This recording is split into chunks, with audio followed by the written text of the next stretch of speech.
What is the meaning of life? We are often terrified by this question, yet incredibly excited by it. It is the fundamental question underlying all of humanity. Why go through all this hustle? Why were we born? Why do we die? Why does anything exist at all? If you're watching this video, you're likely at a crossroads in life. You may feel lost with no idea what your calling is. Perhaps you've searched for years, but nothing felt right. Or maybe you've just begun your search and feel completely overwhelmed and demoralized. Deep down, you want your life to mean something. You want to dedicate yourself to what you love. But how? Where do you start? The desire to know why we live is like opening a giant can of worms. Questions pour out endlessly. Soon we curl up in the fetal position, gasping from an overwhelming existential crisis. Sounds scary, but that's not all. The question, what is the meaning of life, often underlies dark or melancholic human experiences, such as the dark night of the soul, identity crises, and existential depression.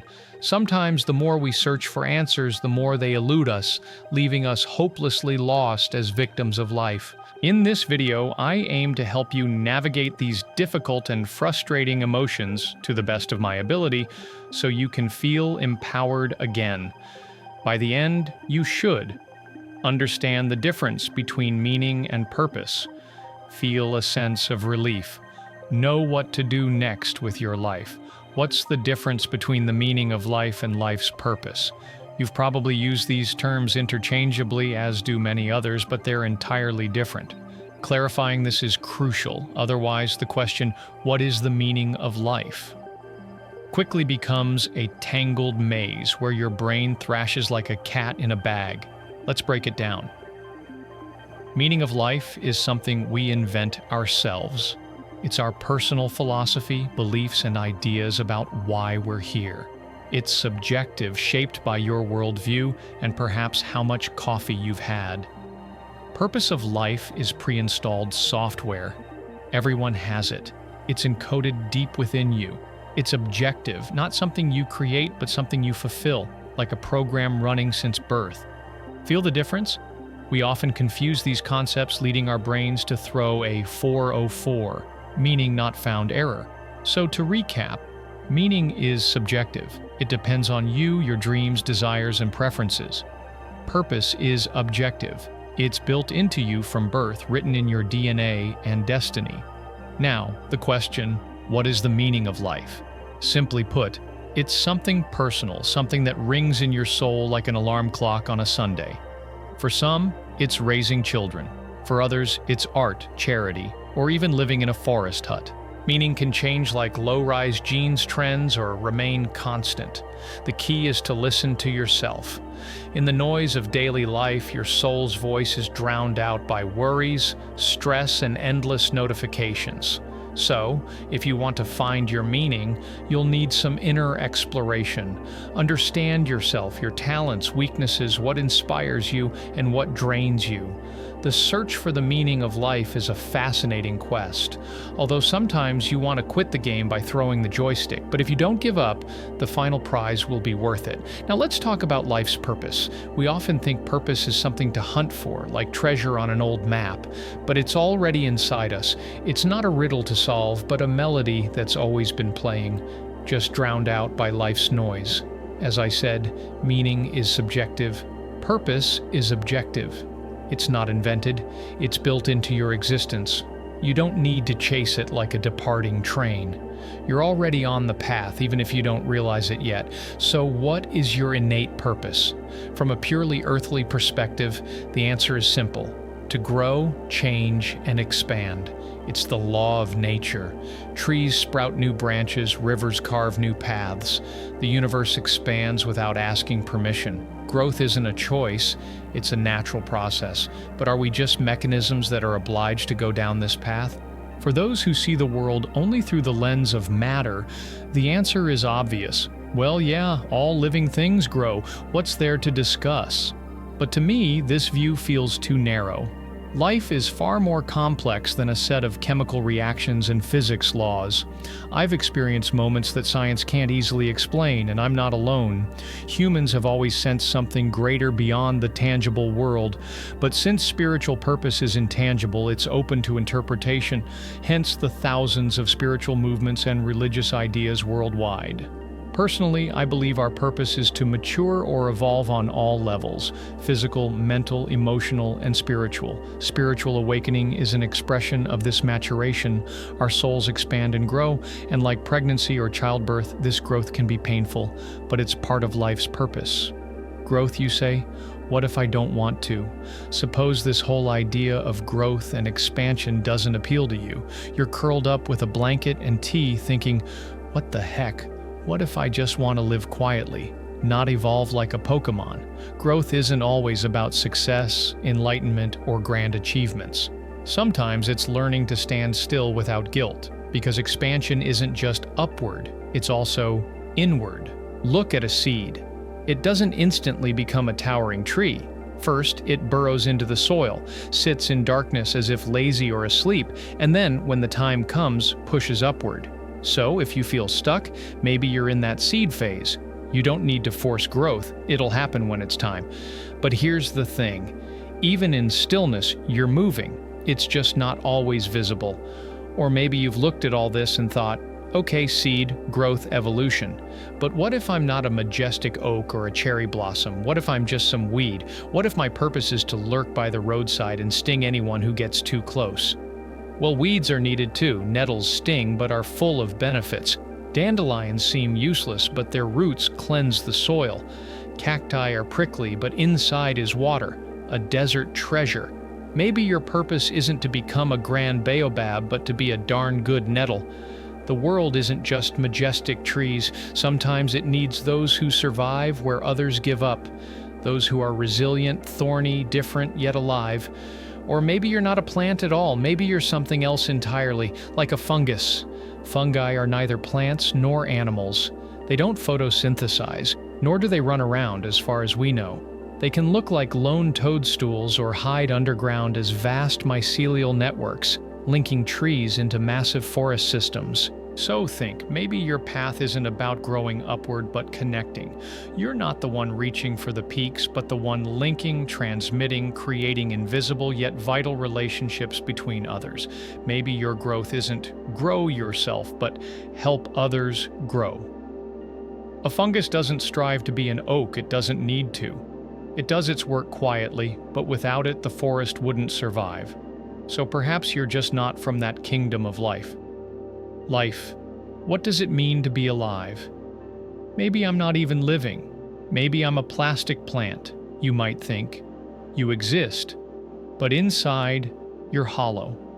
Outwardly, everything's fine. You're not wilting, no signs of time, yet it feels like you've been placed on a shelf to mimic life. You don't need water, there's nothing alive inside. You're entirely plastic. What then? Artificial flowers are like tiny guardians of coziness in our world. They don't need attention, won't wilt in days, won't shed petals. They just are. Place them on a windowsill, table, or corner, and instantly the space transforms. For some, artificial flowers symbolize something greater, a reminder of the past, a moment, or a person. For others, they're an oasis in a world where everything demands change. Artificial flowers don't say, grow, change, improve. They're tiny acts of resistance to that striving. They simply exist and bring joy. You don't need to chase perfection to be beautiful or useful. You can just be, and that's enough. Being beautiful and useful is tempting, but inside, something still feels off, like you don't belong here at all. Suppose you've accepted you're not a tree, weed, fungus, or even an artificial flower. It's as if you were tossed into this world without an instruction manual. People around you seem to know what they're doing, growing, building, achieving, starting families, running somewhere. You watch and think, does this actually work? Do they really know where they're going? What if your purpose is not to fit in? What if you're not a tree, weed, fungus, or artificial flower, but a meteorite from another coordinate system? Some come into this world to grow by its rules, others to bring something new, something never seen before. You don't feel part of the system because you're not meant to be. Maybe your role isn't to follow others' scripts, but to write your own. Maybe you don't need to try to be normal. You need to do something normal people couldn't even imagine. Yes, at first it feels lonely, but then you find other aliens like you and realize you weren't just randomly dropped here. What if you don't play by the rules, but don't break them either? Everything is utterly clear to you. You don't even want to participate. It's also obvious. You just sit and watch, not even people's lives, but life itself, as if you were some higher being lost in a human body, simply enjoying the act of observation. Maybe your purpose isn't to change things, but to witness how everything changes. Sometimes when we stop trying to actively influence the world, we start noticing incredible beauty in what happens around us without demanding our participation. Being an observer might be the freest path because no one expects anything from you. You can stay in the shadows and see the whole picture, unbound by roles or expectations. You don't feel part of the system because you're not meant to be. Maybe your role isn't to follow others' scripts, but to write your own. Maybe you don't need to try to be normal. You need to do something normal people couldn't even imagine. Yes, at first it feels lonely, but then you find other aliens like you and realize you weren't just randomly dropped here. What if you don't play by the rules, but don't break them either? Everything is utterly clear to you. You don't even want to participate. It's also obvious. You just sit and watch, not even people's lives, but life itself, as if you were some higher being lost in a human body, simply enjoying the act of observation. Maybe your purpose isn't to change things, but to witness how everything changes.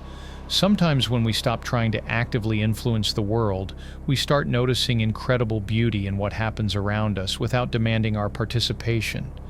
Being an observer might be the freest path because no one expects anything from you.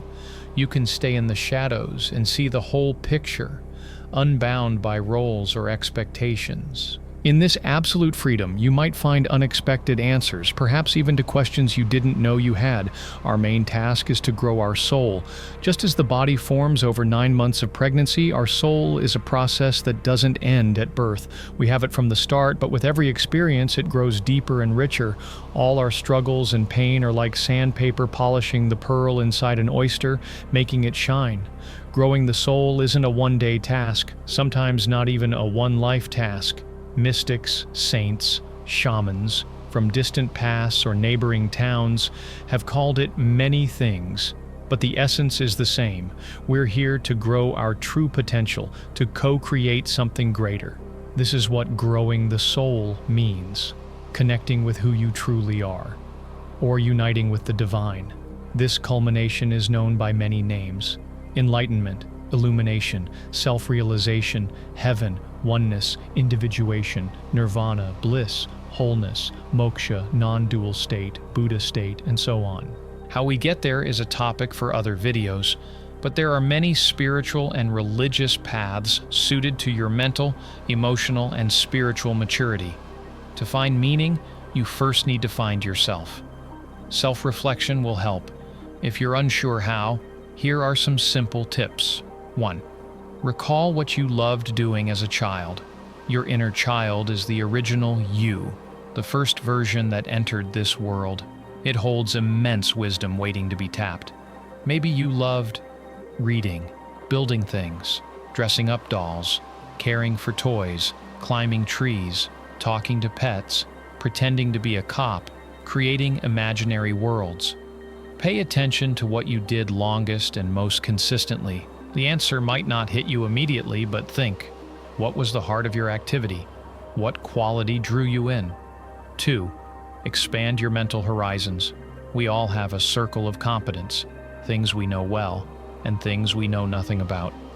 Usually we're experts in our little genius patch, and everything else is a dark forest. To expand that patch, dive into a topic where you're a complete zero. But this topic might have secretly called to you even if you brushed it off. Not now or not for me.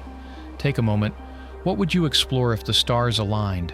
What's the first thought that pops up? This wild thought is your compass, the arrow to your next point. Don't fear looking like a wide-eyed amateur. 3. Reflect on what life has taught you. We all have life experiences. By themselves, they're neutral, meaningless.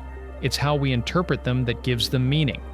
So the question, what's the meaning, boils down to how you make sense of your life. Have you ever thoughtfully reviewed your experiences seeking something deeper than a sequence of events? If not, it's time. One powerful way to find meaning is to view your life in perspective.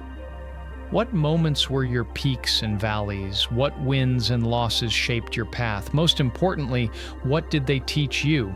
If you can answer this one question, what has my life journey taught me?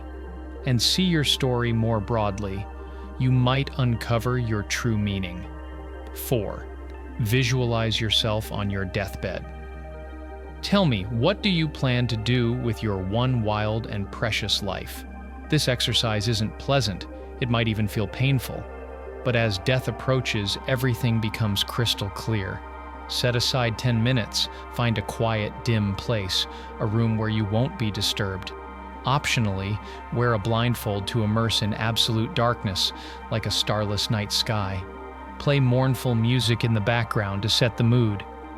If you feel uneasy, ensure someone else is home. When ready, imagine lying on your deathbed. Your mind scans through the years, pausing at the most significant moments. What achievements come to mind first? What fills you with pride and joy? What were you devoted to? What did you dedicate yourself to? And don't be modest. Recall something truly great you brought into this world.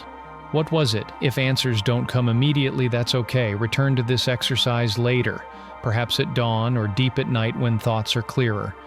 When you're ready to end the visualization, gently return attention to your body. Stretch your hands and legs. Remove the blindfold and jot down what you saw. It might matter more than you think. Nietzsche said, "If a man finds the why, he can bear any how." Your meaning comes from the depths of your heart. To hear it, you must find ways to turn inward and listen carefully.